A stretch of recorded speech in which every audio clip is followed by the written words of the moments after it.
అస్సలాము అలైకుం రెహమతుల్లాహి బర్కాతు. ఈ రాజకీయ నాయకులకు, రాజకీయ పార్టీలకు ముస్లింలు ఓట్లు కావాలి. ముస్లింల ఆర్థిక కష్టాలకు అస్సలు అవసరం లేదా? నేను గత 4 రోజుల నుంచి వేంపల్లి పట్టణంలో జరుగుతున్న విషయం రాష్ట్ర వ్యాప్తంగా సెన్సేషన్ అవుతూ ఉంటే స్థానిక ఎమ్మెల్యే మాజీ ముఖ్యమంత్రి జగన్మోహన్ రెడ్డి గారు దీన్ని మీడియా మూలకంగా ఎందుకు ఖండించడం లేదు? అలాగే కాంగ్రెస్ పార్టీ రాష్ట్ర అధ్యక్షురాలు షర్మిలా మేడం గారు దీని మీద ఎందుకు స్పందించడం లేదు?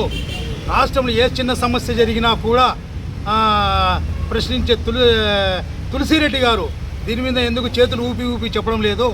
అలాగే రాష్ట్ర అధికార ప్రతినిధి, వైసీపీ అధికార ప్రతినిధి సతీష్ కుమార్ రెడ్డి స్థానికుడు, అదే వీధిలో జరుగుతున్న సమస్యలు, ఆయన ఇంటి ఎదురుగా జరుగుతున్న స్టేషన్ సమస్యలు ఎందుకు వీళ్ళు సమస్యను పరిష్కరించడం లేదు? వీళ్ళకు ముస్లింలు ఓట్లే కావాలన్నా? ముస్లింల కష్టాలు, ఇబ్బందులు అవసరం లేదా? తస్మాత్ జాగ్రత్త ముస్లిం సోదరులారా, రాజకీయ నాయకులను గుర్తించండి.